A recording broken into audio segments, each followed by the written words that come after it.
Petyr Baelish had learned long ago that armies did not move at the speed of horses. They moved at the speed of pride. Pride required tented courtesies, measured flattery, careful slights, and the sort of delay that could masquerade as caution if a man wore enough silk while practicing it. At Bitterbridge, the roses bloomed even in war. Petyr dined beneath them with Lord Mace Tyrell, and spoke of victory as if it were already on the table, waiting only for the proper carving knife. He praised the Reach's strength. He praised Margaery Tyrell's grace, with just enough warmth to flatter a father, and just enough restraint to flatter a grandmother. He praised Sir Loras Tyrell's valor with all the solemn admiration youth mistook for equality. To each of them, he offered the same gift in a different wrapping, the sense that they were being handled less than everyone else. Mace wanted precedence. Petyr gave him visions of it. A royal marriage, yes, but done with all due care, with contracts worthy of the Reach, with guarantees about offices and honors, and the treatment of Renly Baratheon's former followers. Olenna wanted advantage stripped of perfume. Petyr gave her questions instead of answers, and let the old woman answer them for herself. If the Lannisters were desperate, ought not the Tyrell price rise with desperation? If the city could hold 3 days, might it not hold 5? If Lord Tywin marched hard enough, would he not reach the Blackwater whether the Reach came at once, or with proper dignity? Loras wanted blood. Petyr did not deny him that, only hinted that blood spilled after a marriage made the bride more secure than blood spilled before. None of it was quite a lie. That was the art. Large falsehoods had to be defended. Small truths, carefully arranged, defended themselves. When the meal ended and musicians came with lutes, Petyr retired not to sleep but to ink. He wrote 2 letters in his own neat hand. One went by Raven to King's Landing and said what the city needed to hear. The Reach was inclined, the negotiations fruitful, the matter delicate but promising, help very near. The other went by Ryder in the care of a Gulltown factor whose debts belonged, in the final accounting, to Petyr alone. That message carried no seal and needed none. The men in King's Landing who had already accepted coin were to hold their nerve. A gate sergeant at the Mud Gate was to remember that silver spent better under a living king than a dead one. 2 harbor signalers were to wait for a second lantern before acting on the first. A clerk in the master of the harbor's office was to mislay 1 page of orders and replace another. A watch captain who had been blackmailed with his fondness for a certain boy in Flea Bottom was to find his courage wanting when the hour came. The rider left before moonrise. Far away in King's Landing, Tyrion Lannister climbed a tower stair with a lantern in one hand and the taste of suspicion in his mouth. He had spent the last days in a constant quarrel with the city's limitations. The walls were strong enough if men held them. The fleet might be trapped if the chain rose in time. The wildfire would serve, provided the pyromancers had not lied more than usual. But men were the defect in every design. Men feared. Men drank. Men wanted payment before danger and gratitude afterward, and often fled between the two. He found Bronn already by the chain winch, listening with his head tilted while a capstan crew pretended not to tremble. "It squeals," the sellsword said when Tyrion approached. "It is a chain, not a choir boy." Bronn grinned. "Everything squeals when it's pulled hard enough." Tyrion peered at the gearing in the lantern light. Grease had been applied recently, though not by any hand he recognized. 1 peg lay on the floor where it should have been fixed in place. He stooped, picked it up, and felt the shape of unease deepen. A missed detail? Sabotage? Mere carelessness. In the red, keep those were often the same thing wearing different hats. "Who was here on the last watch?" he asked. A capstan man swallowed. "Sergeant Hollard sent 2 from the harbor stores, my lord. Said they were to help clear the mechanism." "And where are they now?" The man spread his hands. Bronn said nothing, which meant he was thinking. Tyrion hated when Bronn thought in silence. It usually meant the answer would be costly. Back in the Red Keep, Cersei drank and pretended it was strategy. Joffrey prowled from window to window in bright impatience, wanting battle if battle meant spectacle, and insisting he would command the defense himself. Sansa Stark heard all of it from behind the careful quiet expected of her. The castle had been full of hurried feet since dawn. Armor clinked. Ravens came and went. One maid said Stannis' fleet was already in the bay. Another said Lord Tywin would arrive before midnight with half the realm at his back. A third said the city would burn and all queens with it. Sansa had learned that panic loved nothing more than embroidery. She went to the little sept within the keep and knelt before the mother with her hands clasped so tightly the knuckles hurt. When she rose again, she found Varys beside the candlestand as if he had always been there. "My lady," he murmured. She dropped into a curtsy. "Lord Varys, such a noisy night to be praying," he said softly. One might almost think the gods were about to be asked for an opinion. Sansa looked at him without understanding, and yet with the conviction that understanding might be dangerous. Varys' smile held all the warmth of a closed cupboard. "You should keep close to your room if the bells ring thrice in quick succession," he said, "and not trust any man who promises rescue before dawn." "Not any man?" His eyes flicked once toward the city below the windows. "Least of all the ones who seem kindest." Then he was gone on his soft slippers, leaving only the candle smoke to prove he had disturbed the air at all. That same hour, Petyr Baelish stood beneath a silk pavilion in the Reach and accepted another cup of arbor read from Lord Mace's trembling page. Music wandered among the tents. Somewhere nearby, Loras Tyrell was quarreling with a captain over how soon the vanguard could ride if called. Olenna's laughter cut across the night like a knife paring fruit. Petyr raised the cup, smiling into it. By the time the roses decided whether to save the lions, he thought, the stag would already be through the door. The morn of the battle came on a tide of pewter light and river mist. Davos Seaworth stood on the deck of Black Betha with tar beneath his boots and salt on his lips and watched the city grow out of the haze ahead. King's Landing did not look like the heart of the realm from the water. It looked like any other place men had overbuilt and underloved. Walls in need of repair, towers jostling one another for dignity, docks thick with commerce and filth, and above them all, the Red Keep perched like a lord who had climbed onto a chair to seem taller. Yet, even from the river, a man could feel the weight of it. Kings had sat there. Kings had died there. A kingdom had been bent around that hill until all roads and grievances led back to it. Behind Davos, the fleet stretched in a grim procession of hulls, masts, and oars. War galleys rode beside transports crowded with armored men. Stannis Baratheon's banners snapped above them, black stag in a flaming heart. The king himself was farther back with the heavier strength, not because he feared danger, but because commanders could not be everywhere at once, and even Stannis understood arithmetic when battle forced it on him. Davos wished, not for the first time, that Melisandre had remained a rumor and not a woman. The Red Woman was absent from the fleet now, yet her shadow seemed to travel with Stannis wherever men spoke of destiny. Davos trusted only wood, wind, and honest steel. Sorcery always exacted payment from the wrong purses. His sons commanded nearby ships. He caught glimpses of them by shield shape, by the cut of a sail, by instinct sharpened from years at sea. One waved across the water and Davos lifted a hand in return. He could not remember afterward which son it had been. That failure would torment him later more cruelly than any wound.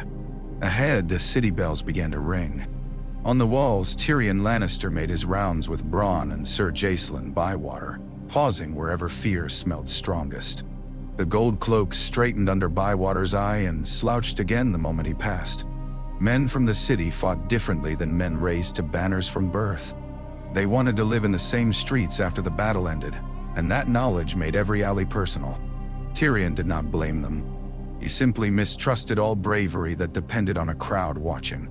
The pyromancers had sent up their jars before dawn, and now hovered like nervous beetles near the river defenses, each man more proud of his substance than of the number of hands and faces it had already eaten. Greenish stains marked the sleeves of their robes. The smell around them was sweet and chemical and wrong. "Your little potters make me itch," Bronn said. "They make everyone itch. I'd rather face a company of knights than one jar dropped from clumsy fingers." Tyrion did not disagree. He had gambled the city on wildfire because every cleaner weapon had already failed them. The chain waited beneath the river in its hidden cradle. Signalers stood ready. Archers lined the walls. Catapults were wound. The plan had elegance, which should have pleased him and instead brought only irritation. Elegant plans invited stupid men to spoil them. Bywater came back from the mud gate with a deeper line between his brows. 2 squads from the harbor stairs never reported, he said. Whose men? Watchmen. Their officer says they were sent to reinforce the grain stores. Where are they? Bywater's silence was answer enough. Tyrion rubbed at the scar on his nose with his thumb. Double the postern guards. Check every message sealed in the last 2 days. If a raven so much as flaps with the wrong accent, I want to know. Bronn gave him a sideways look. You think this is the work of your sweet friend from the counting house? Petyr is no friend of mine. No, but he has the sort of face that makes other men speak of friendship after the purse is missing. Tyrion almost smiled. Almost. The city below the walls seethed with rumor. Small folk carried water to cisterns, hid bread, shut shutters, opened hidden cellars, and crowded septs with prayers they had ignored all year. In Flea Bottom, boys climbed roofs for a glimpse of the fleet. At the fishmonger's square, traders buried coin. In the brothels along the Street of Silk, women calculated whether soldiers would be better customers after victory or before defeat. And somewhere within that vast, anxious tangle, men Petyr Baelish had waited for signals of their own. The fleet drew nearer. Through the lifting mist, Davos could make out the city wall and the dark line of the river chain towers. He saw the enemy galleys too, fewer than Stannis' captains had feared, sheltering in close where they could not maneuver well but might become daggers if used cleverly. One ship in particular sat where a cautious man would not have placed her, too central by half, weighted with something more than men. Davos narrowed his eyes. The king's trumpets sounded. Oars dipped. The great host on water moved as one body. Davos had smuggled onions, lace, and contraband wines along these coasts in younger years. He knew the look of a trap when harbor mouths narrowed and defenders invited pursuit. He watched the city's silence, the strange patience of the walls, the way no panic arrows were wasted too soon, and felt cold certainty settle in him. Tyrion Lannister had built something ugly and clever for them on that river. He licked cracked lips and gave the order to hold course. On the walls above, Tyrion saw the first rank of Stannis ships breasting toward the city, and knew there could be no more preparation, only execution. He lifted his hand to the signalman. Men hesitated, only in an instant, long enough to be noticed, long enough to matter. Now, Tyrion snapped. The horn blew. The first lantern rose, and down on the harbor stair, where 2 missing watchmen should have stood, another lantern remained carefully dark. The first blast turned the river into prophecy. Tyrion had seen wildfire burn before in bowls, jars, and laboratory accidents the pyromancers described as if they were court intrigues. He had not seen it take a fleet. The green fire flowered outward from the sacrificial ship in a bloom so vast it seemed to open from the river's own black heart. Flames raced across water, climbed rigging, poured through oar ports, burst from hatches, and wrapped men in color bright enough to rob pain of all dignity. For one astonished heartbeat, every face on the walls above was painted emerald. Then the screaming began. Stannis' vanguard vanished in smoke and impossible light. One galley broke apart stem to stern. Another slewed sideways, a flame from masthead to bilge, and slammed into a transport that had no room to turn clear. Burning men leapt overboard and kept burning there.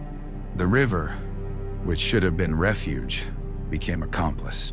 On the wall behind Tyrion, some of the gold cloaks cheered too soon. "Hold!" he shouted, though whether he meant the men, his own excitement, or fortune itself, he could not have said. The chain was rising now. He heard its deep, submerged groan through the tower floor, iron dragged upward by hidden labor, the trap closing its teeth on any ship rash enough to come farther in. If the signalers performed as drilled, if the mechanism held, if the capstan crew did not bolt, if the watch kept the posterns barred, If every smaller uncertainty submitted to his greater design, then Stannis Baratheon's attack would die choking on genius and green fire. That was a great many ifs for one man to wager a kingdom on. Below, Davos had no breath left for prayer. The heat hit his face like a smith's door flung open. He shouted until his throat tore, ordering oarsmen to back water, ordering archers down, ordering men to cut free any blazing wreck that drifted near. Black Betha answered clumsily because the ships around her were dying in every direction and panic spread faster than command. Yet even inside the horror, Davos saw what the men on the wall did not. The chain had not risen cleanly. It came up at an angle, one end higher than the other, catching wreckage and bodies. Yes, but leaving a gap beneath where the river ran shallower near the north bank. Two of Stannis' lighter craft, already half committed, scraped beneath that crooked iron with yards to spare. A third fouled and spilled men into the water, but men in mail still swam when death behind them burned hotter than drowning ahead. And the city's signals were wrong. Davos had spent his life reading harbors, beacons, tide poles, and lantern codes. One light on the river stairs had come late. Another, lower and farther east, had flashed once and gone black when it should have answered. This was no single Lannister contrivance unfolding neatly. Someone had reached into it and plucked at the strings. A captain on the adjacent galley roared in triumph as his prow kissed mud beneath the wall, and his men began to leap for the bank. Archers from above cut half of them down at once, but half was not all. More ships followed, driven by fear as much as courage. Better the wall than the fire. Better stones, bolts, and boiling sand than the green god beneath the river. Tyrion saw them and understood in one cold, bright stab that the trap had succeeded and failed in the same instant. "Get the chain higher," he shouted to the tower men. Bronn was already swearing at a signaler with his dagger out. The man babbled something about jammed gearing, missing crew, no order received. Tyrion did not stop to untangle whether the confusion was cowardice or treason. There would be time for hanging names on it later if later existed. Catapults thumped overhead. Arrows hissed down. The first Stormlanders reached the foot of the wall and began hacking at the riverside doors, while others dragged ladders through burning debris. Their discipline startled even in chaos. Stannis had trained them to come on through things lesser men would have called impossibility. Davos hauled himself to the rail and stared through the smoke toward the city. The chain, the signal delay, missing harbor lights, men landing despite the green inferno. He saw it then, as the river leapt and the iron barrier rose crooked and late. Tyrion Lannister had laid a trap. He had not been wrong.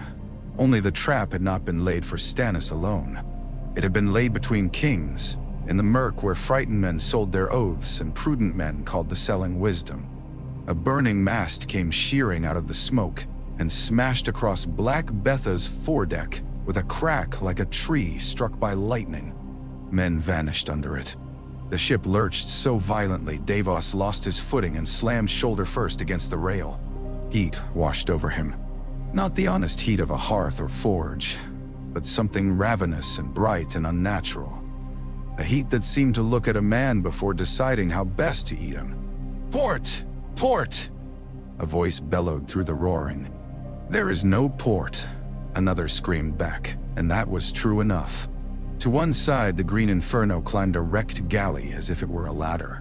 To the other, two of Stannis' transports had found the gap beneath the half-raised chain and ground into the shallows with men already leaping overboard to splash toward the wall.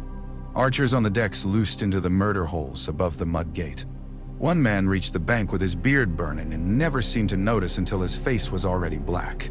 Davos caught sight of a familiar banner through the smoke, then lost it. Caught sight of another, one of his son's ships, and saw her stern split open by a ram from a vessel whose crew were shrieking with fire.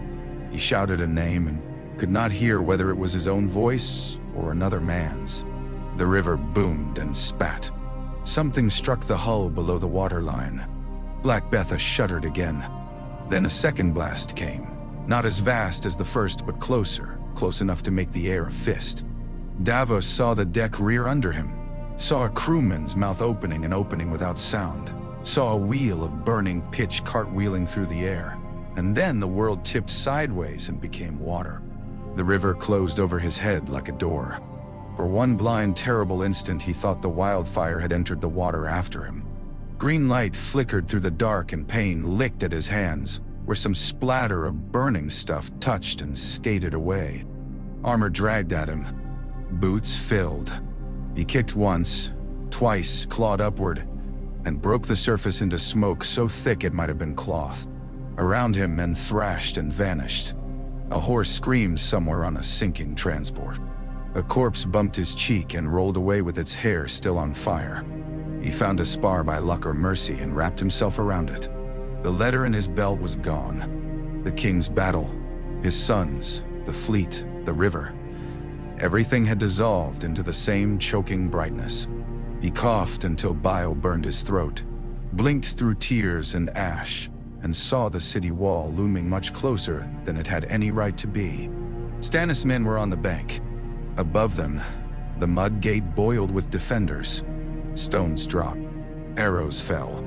Men died by the dozens, but not before more leapt from grounded hulls and formed ragged ranks in the shallows. Some knelt behind shields while others dragged hooks and ladders. More barges came on behind them through the smoke, their captains willing to risk the crooked chain now that they had seen others live. On the wall, Tyrion Lannister ran for the stair before any man could suggest prudence to him. He did not bother with dignity. Dignity was for clean halls and fat uncles. Battle had made the city ugly, and would kill it uglier yet if he let it. The northern shed stank of blood when he reached it. 3 capstan men lay dead among the ropes, throats sawn open so neatly that at first glance the wounds looked like grins. A 4th still twitched against a timber with a knife buried in the hollow beneath his jaw. The wheel itself had jammed because the crew meant to haul it were dead or fled. 2 frightened boys were trying to work it alone and succeeding only in skinning their palms. "Push, damn you," Tyrion shouted, seizing a spoke himself. Bronn and a pair of guards joined him. The great wheel moved an inch, another, then caught. Above, through the slatted roof, the chain groaned and rose a little higher, but the moment had gone. Too many of Stannis' men were already ashore. Bywater came pounding in, helm askew, rain and sweat on his face alike. "The outer stairs are taken below the north bank," he said. Some of the watch ran. Some never came to station at all. "Nay, which men?" "The same sort that buy lace their wives can't afford." "Petyr," Tyrion thought with a savage clarity so cold it felt almost like relief. Petyr had done this. Not with a sword. Not with a banner. With accounts, promissory notes, little glimmering hooks sunk into small men's needs until the whole wall had become a ledger waiting to be called due. He gave the wheel one last futile shove and stepped back. "Leave it. Get every man you can to the gate towers. Bar the inner posterns. If a watchman looks twice at a closed door, kill him." "No, Petyr." Bywater nodded and ran. Outside, the bells of the city were no longer sounding alarm in any order Tyrion recognized. They clanged over one another, frantic, accusing, as if King's Landing itself had forgotten which rhythm meant danger and which meant surrender. Along the bank, the wildfire still burned in patches, but the first astonishment of it had passed. Men were learning where it was not, and courage, once denied a clean field, had settled into something uglier and more useful. Stubbornness. Stannis' soldiers came on through mud and smoke with the mindless determination of men whose king was within sight. They battered at the riverside door with axes and a ram improvised from ship's timber. Archers under cover of the grounded barges shot upward until the crenels spat feathered death in both directions. Farther down the wall, Joffrey Baratheon had insisted on remaining where he could be seen, bright in gilded armor, crossbow in hand, shouting for heads as if he were ordering boar brought to table. The boy's thin voice carried even over the din. Tyrion wanted to strike him senseless. There were times a king did more good as cargo. He never reached him. A catapult stone took the parapet below, throwing 2 men and half a battlement into the air.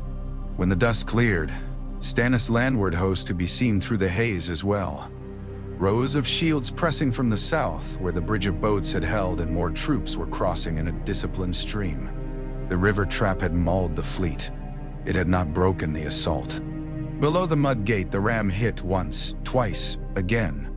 The city shook. Night came without darkness. The wildfire turned the lower river into a furnace, and every cloud that rolled above King's Landing caught its color and glowed sickly green beneath. Men fought in that light as if trapped inside some drowned emerald. Faces shone and vanished. Blood looked black until it hit flame and then flashed almost gold. The city had become a lantern for its own undoing. Tyrion found Joffrey on the wall above the mud gate with Sir Meryn at one shoulder and Sir Osmond at the other. The king's jeweled sword never more than 2 fingers from its sheath. The boy was loosing quarrels down at the enemy with the wild, shrill delight of a child dropping stones into a well. One bolt struck a man in the throat below. Joffrey whooped as if he had slain a giant. "You've had your sport," Tyrion said, grabbing the reins of the royal horse as Lancel Lannister came staggering up the steps in dinted armor. "Take him back." Joffrey glared. "I will not. They must see me." "They see you well enough." Mother said, "Your mother is wiser when afraid than you are when pleased. Get him out of here." "Nay, not me." Lancel's lips were gray. "The queen commands it," he managed. "The river stair is lost. The north wall too. She says the king must return to the keep." Joffrey's courage went out of him so suddenly it might have been poured from a cup. He looked once over the parapet where Stannis' men were dragging ladders through the mud, once at the green flames below, and then at Tyrion as though this humiliation were somehow his uncle's doing. "I'll remember this," Joffrey said. "If we live, no doubt you'll remember all the wrong people." The boy let himself be led away. He was scarcely gone before the effect rippled outward. Men noticed everything in battle. They noticed where banners flew and where they vanished, whose backs remained straight, which captains rode forward, which looked to the rear, which king had gone inside. A murmur ran the wall. Confidence thinned. Then Sandor Clegane threw down his shield. No man near him failed to hear the crash. The hound had been terror enough for a dozen lesser fighters, towering in steel with a hound's head snarling from his helm. He had held the latter men at bay where others shrank, taking axe strokes on his armor and returning them with interest. But when a fresh burst of wildfire flared from a shattered jar below and painted the underside of his visor in green, something in him tore open. He ripped off the helmet, eyes wide and raw in the unnatural light. "Bugger the king," he said, loud enough for all of them. "Bugger the city, bugger the fire." He turned and strode from the wall. Some men laughed, because fear often sounds like laughter before it sounds like screams. Some cursed him. More than a few simply stared. Tyrion had no time to do any of the three. The ram hit again and the right hinge of the mud gate groaned like a dying tree. Bywater came to him with half his cloak burned and an axe red to the haft. "The river postern below the granary was open from inside," he said. "We killed who we could. More are through. If the gate goes, it goes with them on both sides." "How many?" "Enough." That was the sum of it. Enough. Enough enemies at the gate, enough panic in the streets behind, enough bought watchmen slipping away through alleys they knew better than any lord, enough time lost to a crooked chain and the lie of waiting for rescue. Tyrion looked once toward the south where, in any decent world, his father's banners should have been lifting above the dark in a tide of red and gold. He saw only smoke. Whatever Petyr had done beyond the city, he had done it well. "Bronn," he said. The sellsword was already there, bow unstrung now, sword in hand. "Don't say it as if you expect me pleased. We ride. Do we? We kill them at the gate or they kill us in the keep. I find the first course less tedious." Bronn grinned without joy. "Now you sound like a lord." Tyrion gathered what men he could in moments. Not many. Some clansmen who loved battle more than sense, some guards too loyal or too cornered to flee, a few knights who still remembered what shame was, and Sir Mandon Moore with his white cloak blackened at the hem. Podrick Payne appeared as well, trying to look older than his years and failing in every line except the set of his jaw. "Stay behind me," Tyrion told him. "Yes, my lord," the boy said, in the tone boys use when they mean to disobey. They went down through a rain of sparks and ash, out a lesser gate, across the churn ground by the river where dead horses lay with their bellies bloated by heat. The attack had broken the shore into madness. Burning wrecks leaned against one another like drunks. Men slipped in blood and black mud. Arrows hissed from the wall overhead. The air tasted of salt, pitch, and cooked flesh. Tyrion had fought before. He had fought in the Vale and by the Green Fork and knew enough to fear war as work, not pageant. Even so, Blackwater seemed less battle than some huge machine built to crush men into indistinguishable pulp. One of Stannis' Stormlords came at him with a broken spear, and he ducked beneath it, hacked the man behind the knee, and never knew whether the blow killed him because another attacker was already there. Bronn cut a path to his left. The clansmen screamed their own mountain names and leapt over corpses to drag foes down. Somewhere ahead, Bywater's iron hand flashed once, twice, and vanished in the press. Stannis' banner appeared through the smoke on the slope leading up from the bank.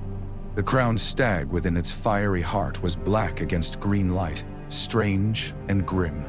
Around it, the attackers came on with a discipline the city men could not match. They did not cheer much. They simply advanced as inevitable as weather. Tyrion saw the breach then, not in the main gate but beside it, where the postern below the grain stores stood half open and bodies jammed the threshold. Bywater had spoken true. Someone within had drawn the bolts. Baratheon men were forcing themselves through in ones and twos and then in knots, widening the wound from inside. "Close it," Tyrion shouted. No one heard. Or if they heard, no one could do it. He plunged toward the postern with a handful of men, and for a moment, just one raw red moment, it seemed they might actually manage it. A Stormlander died under Tyrion's axe with surprise frozen on his face. Another took Bronn's blade through the ribs. The press at the doorway faltered as the defenders threw themselves upon it like starving dogs. Tyrion felt the savage exhalation of a gambler drawing the one card no reason had left in the deck. Then a cry went up from the gatehouse above. The left leaf of the mud gate, half splintered already, lurched inward. Not fully. Enough. Enough for shields to jam in the crack. Enough for men behind them to heave. Enough for Stannis' soldiers to pour their weight into ruin. The leaf burst. The world became iron. Tyrion found himself driven sideways. A mailed shoulder smashed into his chest. A sword rang off his helm. He struck back, slipped, rose, struck again. Over the din he heard Bywater once, short and furious, and turned in time to see the commander of the gold cloaks vanish beneath a surge of enemy spears. There was no hero's fall in it, no clean last stand, only a man lost to pressure and numbers as wine disappears in sand. "Back!" someone screamed. "Forward!" shouted someone else. Stannis himself was suddenly there, or near enough that men fought as if being seen by him mattered more than life. He wore his dark armor and a plain helm, and his sword seemed not to glow so much as catch every ugly light around it and make it harsher. He did not bellow like Robert or posture like Renly. He came on with his teeth set, one more hard thing in a night made of hard things, and that was somehow worse. Tyrion hacked at the hand of a man clawing for the postern bar. Another enemy took a spear in the throat and collapsed against him, hot blood pumping over his arm. He shoved the corpse away and glanced back for his own men. Too few, too scattered. Too many of the watch were gone, and those who remained knew it. Mandon Moore appeared at his right shoulder, white cloak streaming ragged behind him. "My Lord Hand," he said, voice calm as prayer. Relief, absurdly, touched Tyrion for half a heartbeat. A Kingsguard at his side. One steady thing. Then Mandon's sword came at his face. Tyrion jerked instinctively. The blade missed his eye by a hair and screamed down the side of his helm, biting through cheek and nose in a burst of white pain so blinding he thought the wildfire had entered him at last. He stumbled, tasted blood, tried to turn, and Mandan struck again, silent, methodical, relentless, as if carving meat from bone. No words, no accusation, no grand betrayal spoken aloud. Only duty transferred from one master to another in the space between cuts. Tyrion got his axe up once. The third blow would have taken him in the throat had Podrick Payne not slammed a spear through the small of Mandan's back with all the frantic strength in his skinny arms. The Kingsguard knight made a small puzzled sound and toppled sideways into the muck. Podrick's face had gone milk pale. "My lord!" Tyrion never heard the rest. Something struck him from behind, or the ground rose to meet him, or Payne simply finished what Steel had started. He fell among the feet of fighting men, and saw the night from the level of trampled mud. Boots thundered past. A horse went down screaming. The green glow of the river pulsed on broken shields and spilled guts. Above it all, the bells still rang, but now there was another sound beneath them. The long, low roar of a city understanding, too late, that its walls were no longer a promise. Darkness took him with battle still underway. Within Maegor's Holdfast, the night had another face. The walls there were thick enough to mute the worst of the outer clamor, but no wall ever built by man could fully keep battle out. It came through stone as vibration first, a dull pounding underfoot, through shudders as flashes of sickly green, through servants' eyes as terror, through every pause and conversation, because each silence invited men and women to listen for the sound that would tell them whether they were still protected or already abandoned. Cersei Lannister held her court in a chamber, crowded with highborn ladies, septas, handmaids, and whatever scraps of nobility happened to be both female and unlucky enough to remain in the castle. Candles guttered under the drafts. Wine flowed more quickly than comfort. Some women prayed. Some wept. Some affected disdain with the brittle skill of those who had never before found contempt insufficient. Cersei did none of those things. She drank steadily and spoke too clearly. Sansa Stark sat among them with her hands folded in her lap and tried to make herself small without seeming either timid or false. That had become one of the many impossible arts King's Landing required of her. To be meek, but not pathetic. Pleasant, but not inviting. Honest enough to escape accusation, not honest enough to be punished for it. Once she had thought courts were places where beauty and grace were rewarded. Now she knew they were places where girls learned how quiet terror could become before it broke their voices. The queen wore crimson velvet and enough gold at throat and wrist to ransom villages. She might have been going to feast if not for the way her fingers tightened on the stem of her cup whenever the pounding outside grew louder. Near her chair stood Cersei Payne with his naked sword resting point down against the rushes, a silent shape with ruin for a mouth. Every time Sansa looked at him, she had to fight the urge to look away at once. Looking away told such men you understood what they were. Sometimes understanding was its own invitation. Joffrey burst into the chamber with mud on his greaves, and fear showing through the pride on his face like water through thin silk. Lancel stumbled after him, leaning one hand to the wall, blood dark on his side where armor straps failed to hide it. "Mother," Joffrey said, and for a moment he sounded almost young. "They made me leave." Cersei looked up slowly. Good. He stared. The imp was keeping you alive. For once in his life, your uncle had the right of something. Joffrey's mouth opened in outrage, but the next crash from outside cut him off. He flinched. Even Sansa saw it. Lancel sagged against a chair. "The gate is failing," he said. "The hound is gone. The watch. Some ran, your grace. Some turned." Turned? Cersei's eyes sharpened to green knives. "To Stannis? To themselves," Lancel said, and then winced as if truth hurt worse than his wound. That, Sansa thought, was as near to wisdom as she had heard from him. Cersei stood and crossed the chamber to Joffrey in 3 swift steps. She cupped his face in both hands so tenderly that for one foolish heartbeat, Sansa thought she meant to comfort him. Then the queen's nails dug in. "Listen to me," she said. "You will not cry. You will not beg. If the castle falls, you will remember that you are not what he says you are." Joffrey's eyes glittered. "I am king. You are mine," Cersei said, and kissed his brow hard enough to bruise. She sent him with Sir Meryn to an inner room 2 doors deeper in the keep, safer perhaps by no more than 10 paces but with thicker walls. Then she came back to the women and drank another cup. "Stannis is Robert's brother," one lady whispered, perhaps trying to soothe herself. "He may show mercy to—" Cersei laughed, and there was nothing merry in it. "Mercy? Men speak of mercy when they mean possession.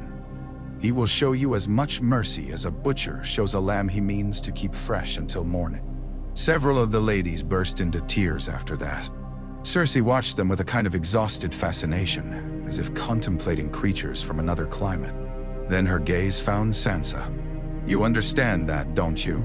the Queen asked. Sansa's throat tightened. "I understand there is battle, Your Grace."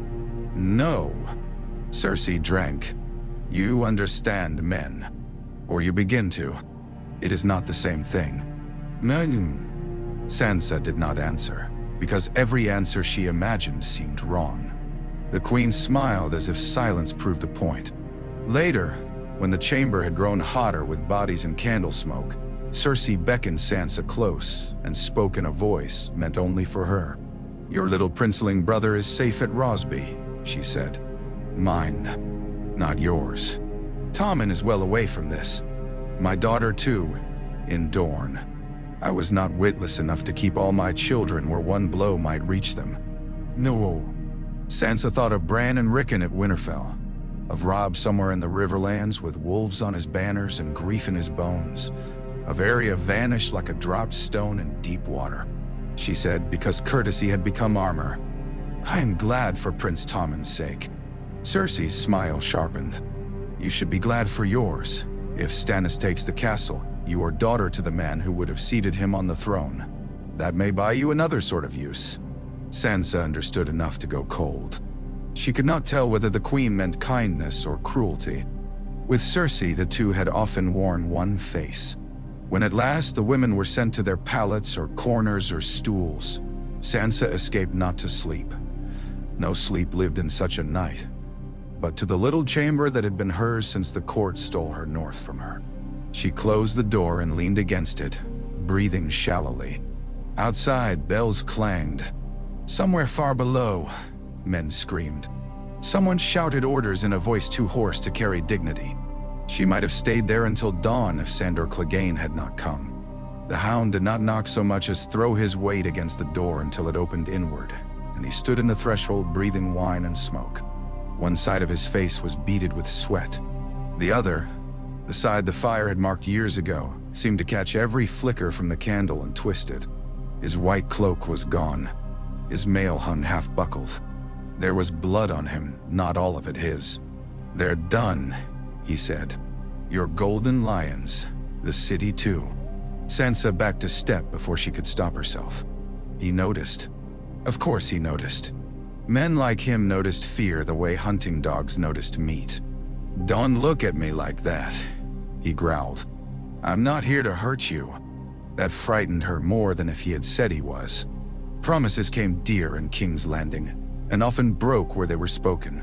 He moved inside and kicked the door shut behind him. "Come with me." "To where?" "Out." He gave a harsh laugh. "Away. Anywhere there's no bloody fire. I can get you from the castle before they finish taking it.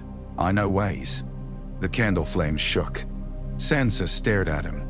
Once she would have thought escape no more difficult than agreeing to it. Now she knew every road led first through men. Some roads ended in halls. Some in ditches. Most in cages of one kind or another. "If I leave with you," she said, hearing the thinness of her own voice. "What then?" Sandor looked at her as if she had asked what happened after winter. "Then you live?" "Yes, what?" He had no answer ready for that. Anger flashed in his face, though whether at her or himself she could not tell. As not this. He took another step toward her. She smelled battle on him, sweat gone sour under fear, and the sharp stink of singed leather. His hand closed not on her but on the bedpost beside her shoulder, hard enough to make the wood creak. "Sing for me," he said suddenly. The request was so strange that for a moment she thought she had misheard. Sing. Her heart thudded. She thought of the songs she had once loved, of Florian and Jonquil and knights who kept vows because songs required them to. None belonged in that room. None had ever belonged in any room she had truly lived in. So she sang not of lovers or heroes, but of mercy.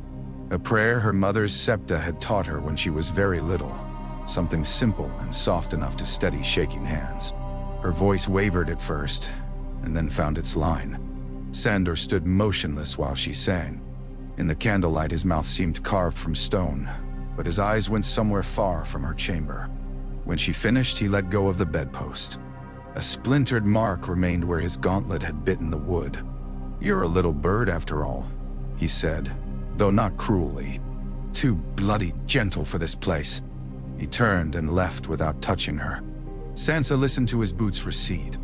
A little later she heard shouting in the corridor below, and another sound she could not at first name until she realized it was men hauling something heavy through a wall, not across a floor. Secret passages, she thought wildly. Rat runs in stone. Varys' whispering kingdom moving where swords could not. In the outer dark, the battle came nearer. By dawn, King's Landing belonged to no one who had loved it. The outer city had fallen in pieces through the night. Not all at once, not with one clean thunderclap, but district by district, tower by tower, stair by stair, until resistance became a patchwork of isolated savagery. Stannis' men took the riverside first and paid for every yard. They pushed from the mud gate into alleys where washerwomen's lines still hung between buildings and bodies, knocked against them like grotesque banners. Gold cloaks fought beside butchers, apprentices and sellswords in one street, and vanished from the next. Doors were barred, smashed, reopened from within. Storehouses burned. Brothels went silent. Septi bells rang until ropes frayed. Stannis rode part of the way and walked the rest when horses ceased to help. Men twice begged him to fall back from the front. He ignored them both times. He had not come this far to let another man place his feet on his city before he did. He hated what he saw and kept going. Looters already prowled like rats in the wake of battle. Lion men stripping dead stag men stripping dead lion men, a distinction that sickened him as much as the theft itself. When one of his own cut a gold chain from the throat of a corpse, while a wounded comrade cried for water 2 paces away, Stannis stopped, took the man's head with one stroke, and ordered the body hung from a cartwheel at the crossing for all to see. After that, the looting lessened in his sight, if not in truth. Discipline travels faster than mercy. The Red Keep rose above the conquered city, still unconquered, its scarlet walls taking dawn's first light and giving it back without warmth. Maegor's Holdfast sat within like a clenched fist. Between Stannis and the Iron Throne lay gatehouses, yards, walls within walls, and whatever loyalty the Lannisters had managed to preserve in the men who still held them. Not much, as it proved. Petyr's coin had done more than weaken the city watch at the gates. It had seeped into kitchens, stables, storerooms, guard rotations, every humble place where a realm is actually kept. One stablemaster vanished before first light, leaving open a service poster near the lower yards. 2 kitchen boys took silver and led Baratheon spearmen through cellars that emerged behind an armory. A frightened washerwoman promised that her sons would be spared press gangs, showed them where the well stair turned and rose behind an unwatched landing. None of these treacheries alone would have broken a fortress built by Aegon's line. Together, after a night of slaughter and failing hearts, they were enough. Stannis entered the lower yard over bodies. The defenders there fought like men whose fear had at last become simple. Some cried Joffrey's name. Some cried for Lord Tywin. Some cried for their mothers. A Kingsguard knight in white took 3 Stormlanders with him before an axe split his helm. Crossbows snapped from the windows above. A cauldron of sand came down scalding hot from a gallery, blinding 2 attackers and filling the air with screams. Stannis never slowed. His guards closed around him when the bolts grew thick, and he thrust past them with furious impatience. cutting at the first man foolish enough to meet his eye. Near the armory door, he found Sir Lancel on his knees, too weak from blood loss to stand and too proud to beg. The young man's sword lay 3 feet away. Stannis glanced down at him as one might glance at wreckage in the road. "Your Grace," Lancel whispered. Whether he meant to yield or ask pardon or merely name the man who had won, no one learned. He slumped forward before the words completed. The last resistance in the lower yard broke soon after. Some cast down their weapons. Some fled upward. Some were cornered and died in doorways they had once used to carry wine. Above, in the hidden arteries of the keep, Varys moved like a rumor finding safer walls. He had seen the battle turn before the first gate burst. That was one of his gifts. He seldom mistook hope for knowledge. The eunuch went below with a lantern shuttered and 2 mute servants at his back, taking passages so old their bricks still remembered dragons. In one chamber under the Tower of the Hand, they found Tyrion Lannister half-conscious, on a pallet where someone had dumped him after dragging him from the field. Blood soaked the side of his face. One eye was swollen shut. He smelled of mud, fever, and opened flesh. "Gently," Varys murmured. Though gentleness rarely had much to do with his purposes, they carried Tyrion into the dark before Stannis' men reached the tower above. In Maegor's Holdfast, Cersei heard the first cries from the lower yard and knew. Not intellectually, knowledge had already been gnawing at her all night, but in the body. Something in her shoulders changed. Something in her mouth hardened until beauty gave way to its root, which was will. Joffrey, dragged from room to room by anxious men who kept changing their minds which chamber was safest, raged in bursts and then went white between them. When Ser Boros suggested they make for the sea postern, Cersei laughed in his face. "The sea is lost. Are you blind as well as useless?" Sir Ilyn Payne stood where he always stood when commanded, sword ready, no expression possible beyond the ruin that defined him. Cersei looked at him once for a long time. Sansa saw the look and understood, not the details perhaps, but the shape. There are gazes women exchange with knives. There are gazes women exchange with executioners. This was of the latter kind. "What do you want of me?" Sansa asked before fear could stop her. Cersei turned. For a moment she seemed almost surprised the girl had spoken. "Nothing," the queen said. "That is your blessing." Then the inner gate thundered. There followed shouts, metal on metal, the pounding of many boots. A servant burst into the chamber and fell at once with a quarrel through his throat. Behind him came men in blackened mail with the crowned stag on torn surcoats and mud to their waists. One woman screamed. Another fainted. Ser Boros rushed forward and was cut down against the doorframe before he had taken 2 steps. Ser Meryn fought harder, which is not the same as well, and bought Joffrey enough time to run 3 yards before a Stormlander seized him by the back of his gilded collar and hauled him to the floor. "Unhand me," Joffrey shrieked. "I am the king." The man hit him across the mouth. Cersei snatched at something on the table, a dagger or a cup, Sansa never knew which, before 2 soldiers were on her. She fought like a cat in a sack, all claws and teeth and fury. One staggered back with blood on his face where she had raked him. The other twisted her arms behind her until she hissed rather than cried out. Then Stannis entered. He came without pomp, helmet off, thinning dark hair damp with sweat, jaw rough with stubble and battle grime. He looked less like a conqueror than a man who had labored since midnight and despised the labor for being necessary. Yet when he crossed the chamber, all motion around him altered. Men straightened. Prisoners stilled.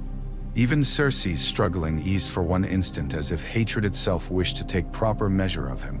Joffrey, held on his knees by 2 soldiers, tried to gather his dignity and could not find where it had fled. Blood ran from his split lip down his chin.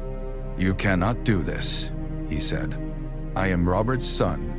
Stannis looked at him the way one looks at an animal that has fouled a sacred place. "No," he said. "You are not." Cersei spat at him. The spittle struck his gorget and slid down. He did not so much as wipe it away. "Take the queen into custody," he said. "The boy, too. Separately." "Nein." Joffrey began to curse and kick. One of the soldiers struck him again, harder. Stannis' gaze moved at last to Sansa Stark, who stood so rigid beside the overturned chair that she thought her bones might crack from the effort of not trembling. He studied her face, perhaps looking for Eddard's likeness, perhaps only confirming her identity against whatever tales had reached Dragonstone. "Daughter of Lord Eddard," he said. Sansa found that she could still curtsy, though the room reeled around her. "Yes, your grace." Her use of the title caused a ripple in the chamber.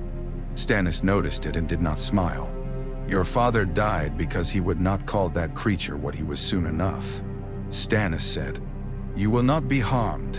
You remain a ward of the crown until your fate is settled." It was not warmth. It was more than she had expected. She bowed her head. "Thank you, your grace." As they dragged Cersei out, the queen twisted once to look back at Sansa. The hatred in that look had shed all its masks. It was pure now, like a naked blade. Then she was gone. Stannis left the women to Septus and guards and climbed toward the throne room while the keep finished falling around him.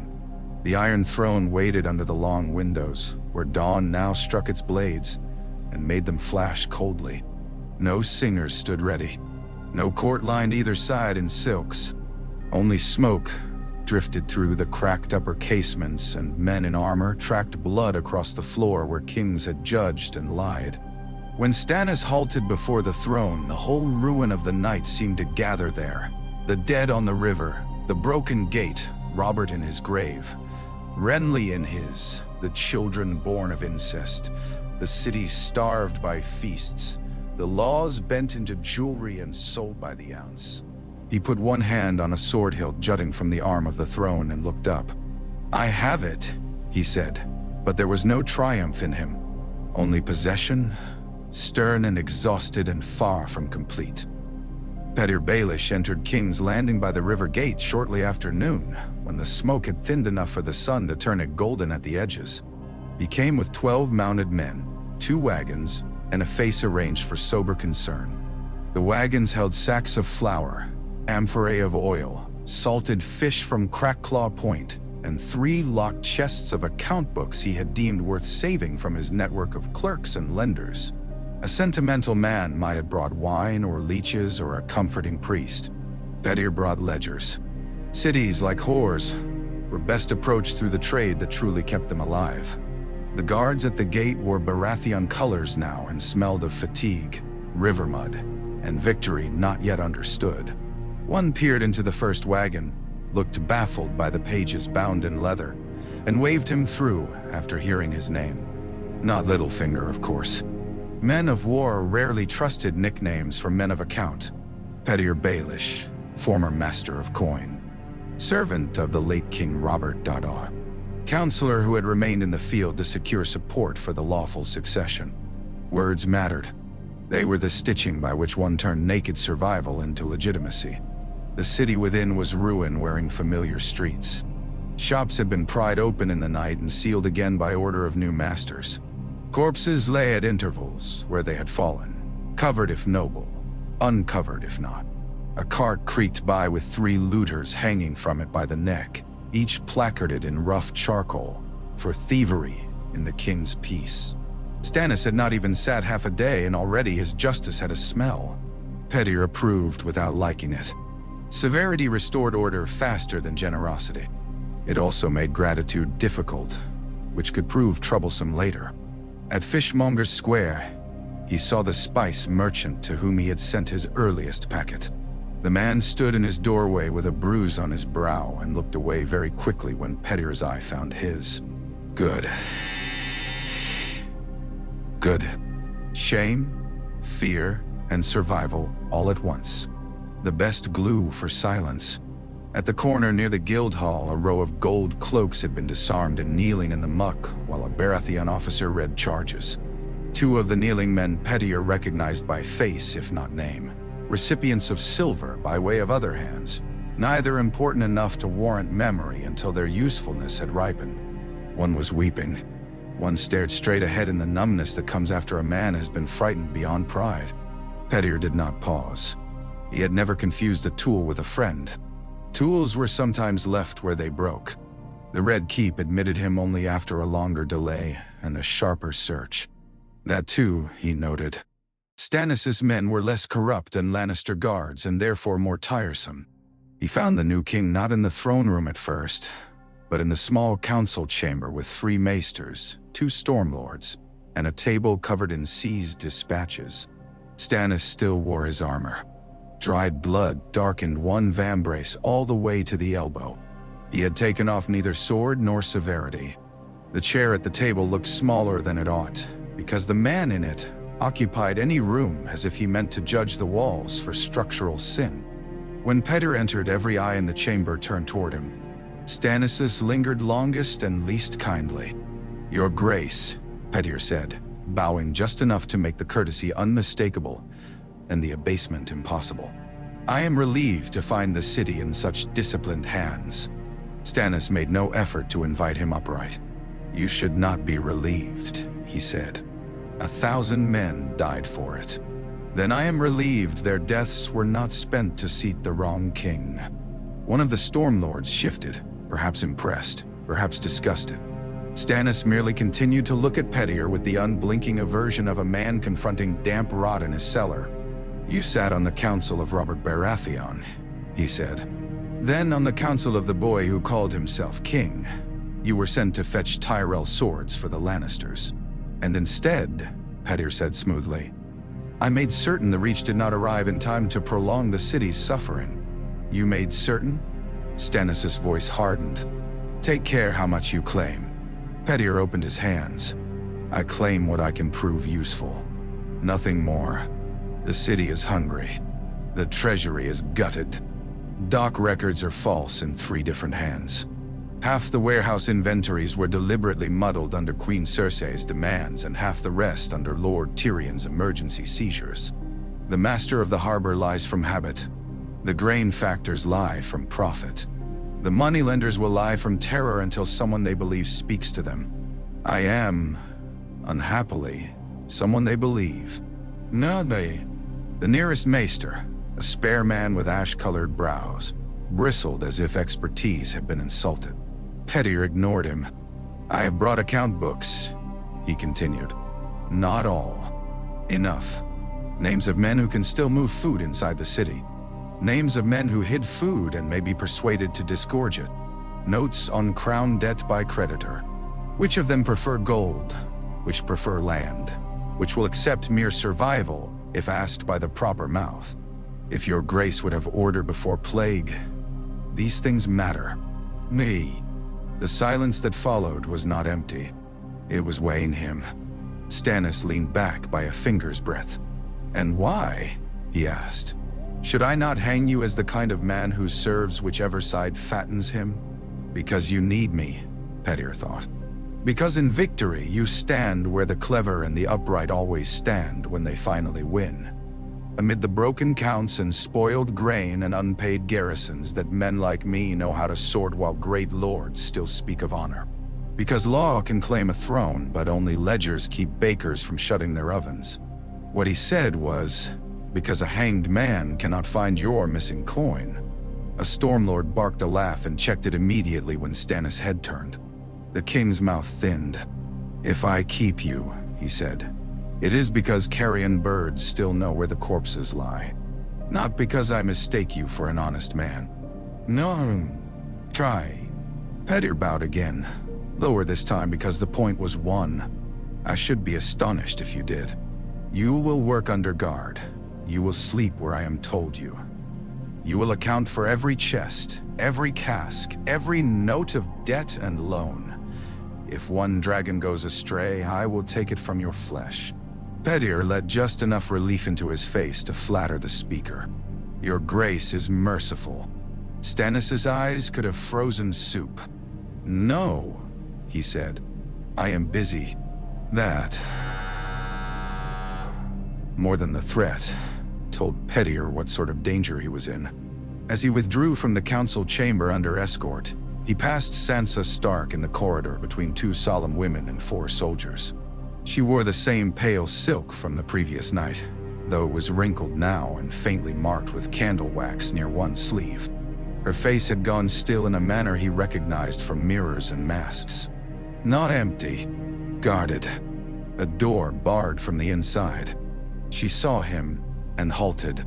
For one tiny instant, something like hope leapt into her eyes before good sense crushed it. She remembered, perhaps, the promises he had once made to her mother.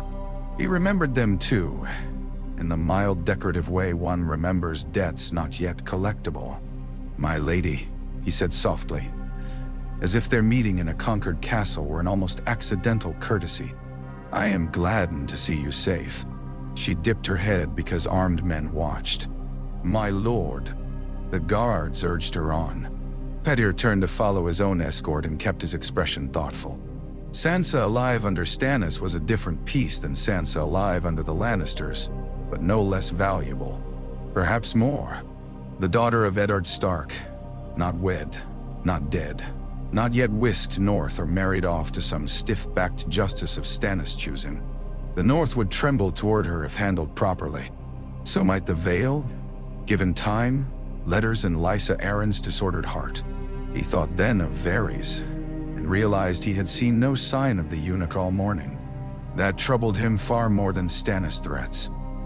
The Raven found Tywin Lannister 3 days south of the Blackwater Road, while the Lions and Roses were still arguing with dust. Delay had many fathers. Some wore green velvet and demanded better terms for their daughters. Some wore gilded armor, and insisted on arranging the order of march, as if a procession and a rescue were one thing. Some came feathered and black to camp each dusk bearing messages that contradicted the previous dusk by an inch or a league. Petyr had seen to that before ever turning his horse east. Contracts had required witnesses. Witnesses had required hours. Guarantees had required seals. Seals had required scribes. Ravens had carried assurances that the city could hold a little longer, that Tyrion's river defenses were formidable, that Stannis had not yet moved his full strength, that haste would only cheapen Tyrell bargaining power. None of the lies had needed to be large. Great armies are slowed less by walls than by paperwork. Now the reckoning came in a single strip of parchment clutched in Kevan Lannister's hand. Tywin read it once and did not move. That stillness was more frightening than rage would have been. Men around him, knights, outriders, servants, petty lords waiting to be noticed, seemed to feel it and drew back without knowing why. The camp road lay bright under a pitiless sun. Horses stamped. Flies worried the edges of dung and old blood. Somewhere farther down the line, a trumpet sounded for water. It all continued while Tywin Lannister stood within it like a piece of polished red stone no heat could soften. "Read it aloud," said Mace Tyrell, because men of his sort hated silences they had not made. Kevin's jaw flexed. "King's Landing has fallen," he said. The words dropped into the day like a weighted hook. Mace made a choking sound.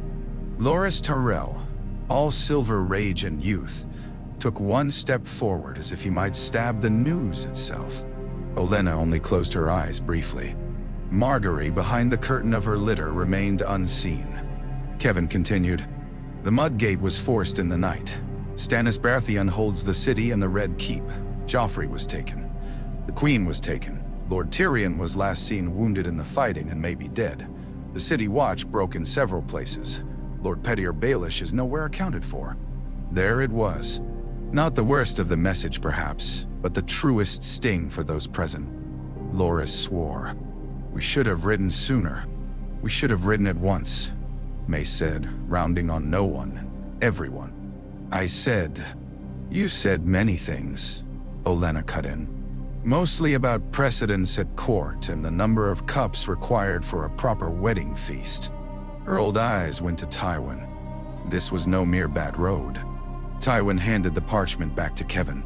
No, he did not need to say whose hand lay behind it. Petyr Baelish had been the hinge upon which the alliance was meant to swing. If the hinge had been warped deliberately, the door's failure was clear enough. That he had not seen it earlier was an irritation he kept to himself. Tywin Lannister did not often permit the world to surprise him. When it did, someone paid. "Where is Tommen?" he asked. "At Rosby, my lord," Kevin said at once. "Under guard. Myrcella remains in Dorne." Tywin's gaze shifted to the south as if the very direction could be compelled to hold fast what was in it. Joffrey. He did not finish. For the first time, Mace seemed to understand that the boy's capture mattered less now than the existence of the younger children and the claims they represented. Joffrey had been crown and banner. Tommen could become those as well, if enough swords were persuaded. Loras's hand tightened on his pommel. "Stannis will kill him." "Yes," Olenna said. "And if he does not, he is a greater fool than I judged." Mace looked scandalized. "Mother, do stop gaping. Boys with crowns are not sacred, only expensive. May don't be shy." Tywin considered the line of dust where his vanguard had stretched itself toward a city already lost. He had meant to arrive as savior with reach strength at his back, to break Stannis against the walls after the fleet, and then emerge as the indispensable father of the king. That avenue had closed. Another opened, narrower and harder, but still a road. "We do not dash ourselves against the city at once," he said. Loras stared. "Not attack? With what? Men tired by forced march, allies not yet properly integrated, and a foe now behind walls we bled to hold?" Tywin's contempt was knife-sharp. "I have no intention of relieving Stannis of the burden of defending King's Landing by teaching him how best to do it." Mace shifted uneasily. "Then what?" "We secure Tommen," Tywin said. "We proclaim him king. We call the banners of the West. We oblige the realm to choose between a boy born of Robert's line, as the realm knows it, and a grim usurper who took a city by treachery and fire." Olenna's brows rose. "A city by treachery? How very convenient that treachery should belong to your enemies alone." Tywin turned to her. "Do not waste my time with wit, my lady. Your son's delay served the same betrayal that served mine. We have both been cheated." That silenced even Mace. After a moment, Olenna nodded once, acknowledging the cut because it was clean. "And my granddaughter? There remains a crown to wear," Tywin said. "Tommen is unwed." Loras actually laughed then, sharp and incredulous. "The boy is 8. 9 soon," Mace said automatically, as if numbers might soften absurdity.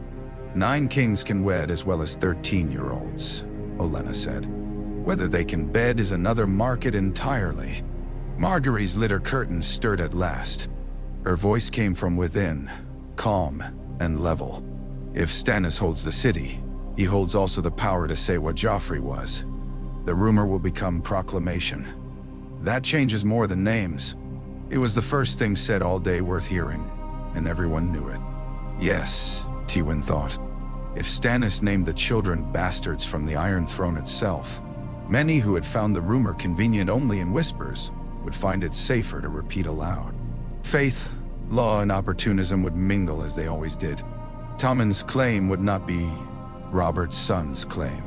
It would be the claim of the side that could force enough men to pretend parentage mattered less than advantage, which meant he must offer advantage. "We march for Rosby first," Tywin said. "Kevin, send riders west and to the Trident. Summon every man who owes us blood or bread. Lord Rowan and Lord Tarley are to confer with me by dusk. Lord Mace, if House Tyrell would still see Margaery crowned, it must now commit without dithering." "No, Petyr." Mace flushed. Olenna rolled her eyes toward heaven as if the gods had burdened her uniquely. "And Baelish?" Kevin asked quietly. Tywin's face did not change. "His head," he said, "to whoever brings it to me." Yet even as he spoke, he knew the difficulty. Petyr Baelish had made himself useful in the one place Tywin did not currently hold. The man would be protected by the need he served until that need changed. Clever little worm. Clever enough to mistake delay for victory. Tywin mounted again. The whole column stirred like a beast roused from poor sleep. Behind him, the rose banners lifted, brilliant in the dust, and for the first time in many years, he felt the shape of the war alter beneath his hand, not because he had bent it, but because someone smaller had slipped in where the grip loosened. He meant to close that gap. Davos Seaworth came back to King's Landing smelling of salt, sunburn, and the stubbornness of the half-dead. The Blackwater had carried him out into the bay and left him clinging to a black spear of stone that rose from the water like the broken tooth of some drowned giant. There he had spent 2 days between fever and waking, drinking rain from hollows, cursing gulls, mourning suns without names because names hurt too much, and watching the city from afar through smoke. On the first day he had seen fire. On the second he had seen banners. Not the lion. The crowned stag with its fiery heart snapped above the red keep in the sea wind. A fishing boat from Crackclaw Point found him on the third morning and nearly left him for dead before he groaned. The fisherwoman who hauled him aboard wrapped his burnt hands in oily rags and told him, while gutting a mackerel with the same knife she later used to trim his bandages, that Stannis Baratheon had taken the city and that the bells rang differently now. Davos was too weak to ask which sons had lived. Her face told him enough before he formed the question. By the time he reached the harbor again, the wreckage had been pushed into ghastly order. Charred hulls jutted from the water like ribs. Men in chains dragged floating corpses to skiffs. Pyres burned by the shore night and day. The smell hung over everything. Tar, ash, salt, and the sweet rot of victory won too close to the flesh. Stannis received him that evening in the throne room. The hall had been cleaned, if such a place can be said to be clean while memory remains in it. Blood was gone from the flags. The shattered glass had been swept from the floor beneath the windows. Torches burned in iron brackets. Yet the room still felt like a battlefield after rain, washed, not absolved. The Iron Throne rose above it all, vast and ugly and somehow smaller with a man upon it than songs had ever implied. Stannis sat there as if the chair were an obligation he would sooner have fulfilled standing. The points and edges pressed around him. One cut along the back of his hand had crusted dark, perhaps from some careless grip on a sword blade arm. He did not seem to notice. Below him stood lords of the Stormlands, a few captains, 2 maesters, 1 septon already regretting every word he might soon be asked to bless, and near the side wall, neat as a folded knife, Petyr Baelish. Davos felt the old honest hatred rise in him at once. It surprised him by its force. He had expected to feel only gratitude that the king yet lived and held his due, but grief sharpened certain truths. Looking at Baelish, Davos saw not merely a sly counselor. He saw the kind of man who would measure a city's burning by what openings the smoke revealed. "Your Grace," Davos said, kneeling. For a rare instant, something warmer than iron crossed Stannis' face. "On your feet, Onion Knight." The river was denied a better man than it deserved. Davos stood with effort. "I heard of the victory. You helped win it." Davos' mouth worked. He thought of sons lost in green fire and said only, "At a cost." Stannis' gaze hardened again, because cost was the tongue in which all victory spoke to him. Yes, there were matters more immediate than comfort. One of them knelt in the outer yard as twilight deepened. Joffrey's execution had not been delayed long. Stannis would not risk leaving the boy alive to gather plots around him, nor did he mean to cloak the act in muttered private convenience. If the realm was to be told one story now, it would be told in the open. That morning he had summoned what lords, septons, captains, and city notables could be assembled on short notice. He had named Joffrey bastard born of incest, named Cersei adulteress and oathbreaker, named the dead Robert wronged and the crown stolen. Witnesses had been dragged forward. Rumors, once punished as treason, were spoken as law. The boy himself had shrieked denials until the first blow of a gauntlet quieted him. At sunset he was brought to the block in the yard below the Tower of the Hand. Davos had arrived too late to see the stroke, but he saw enough afterward. The headsman's sword red to mid-blade, the gathered soldiers refusing either cheers or tears because Stannis had forbidden both. The small folk craning from beyond the cordon with the hungry fascination disaster always drew, and a single high cry from somewhere in an upper window that could only have come from Cersei. The queen had been confined in a stone chamber once used for noble prisoners. Not a black cell, but not far from it in effect. She had smashed the first cup they gave her. She had tried to claw one jailer's eyes. On the second day, she had fallen into silence so complete that even the women sent to attend her returned shaken. Pride was her final weapon now, honed to a cruel point. Sansa Stark fared differently. Stannis, remembering or perhaps choosing to remember that Eddard Stark had sought to expose the incest before losing his head for it, refused to let her be treated as spoil. He assigned her modest chambers and women of decent birth to attend her. Guarded, yes. Watched always. A hostage still. Yet when she walked in the Godswood under escort, no man laid a hand on her and lived. The difference between captivity and violation is not freedom, but it matters desperately to the captive. Sansa learned that within a week. Petyr observed all this and filed each detail where his mind kept futures. He was present when Stannis questioned grain factors, when he ordered thieves' hands taken, when he refused Mace Tyrell's first carefully hedged letter, when he demanded accounts of every cask in every city cellar, and when the first whispers came that Tywin Lannister had placed 2 men at the center of a new claim. He discovered that Stannis, unlike Robert, could not be coaxed into laziness. Unlike Cersei, could not be baited into vanity. Unlike Joffrey, could not be distracted with cruelty. Unlike Tyrion, could not be flattered into admiring cleverness for its own sake. The king heard sums because sums mattered. He despised the man who explained them because the man explaining them was Petyr Baelish. That made the game harder. It did not make it less interesting.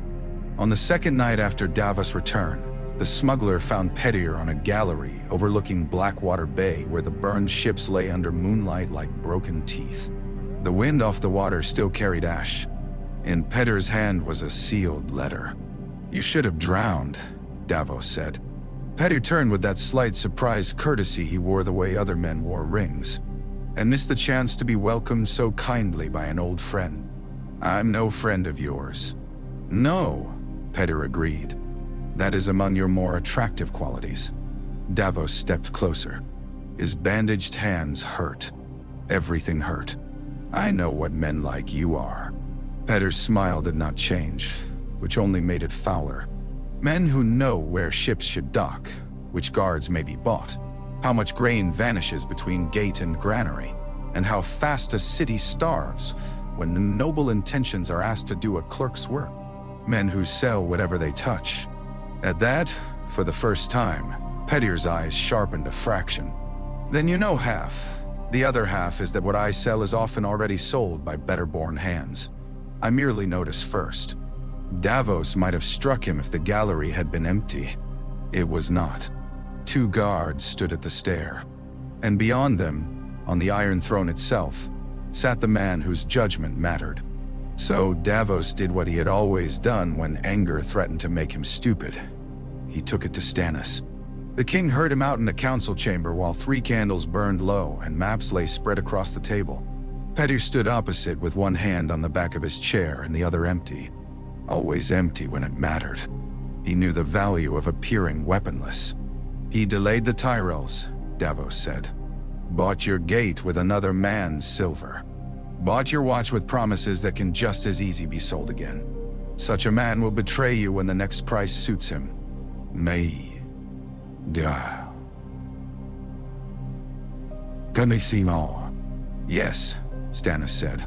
The plainness of it stunned the room. Petyr inclined his head as if receiving a compliment wrapped in thorns. Davos stared. "Then why keep him?" "Because Tywin Lannister lives," Stannis said. "Because Tommen lives. Because the city must eat before winter. Because every creditor in the realm knows this creature's face and fears his arithmetic. Because I am not so rich in useful men that I may hang one simply for being foul." "No. Davos wanted to argue further, and knew the argument had already been lost in the place where Stannis settled things. Necessity. The king's gaze shifted to Petyr. Do not mistake need for trust. I never mistake anything so flattering, your grace. If you do, I will have your head on the gate beside any Lannisters. Petyr bowed. Then I shall labor to keep my neck unremarkable. When he left the chamber later, he still carried the sealed letter. Not to Tywin. Not to Stannis' enemies directly. That would have been vulgar. The letter was addressed in a careful hand to the Eyrie, to a widow whose loneliness had long been a weakness dressed as devotion. It spoke of danger in the realm, of noble service rendered at great personal risk, of the need for trustworthy friends beyond the corruption of courts. It said nothing of Sansa Stark by name. It hinted enough. Below, in the yard, fresh rushes had been laid where Joffrey's blood had dried. Above, the night over Blackwater was clear for the first time since the battle, and the stars looked down upon a city that had changed kings without changing its nature. It was still hungry, still frightened, still full of doorways behind which men counted what had been lost and what might yet be stolen.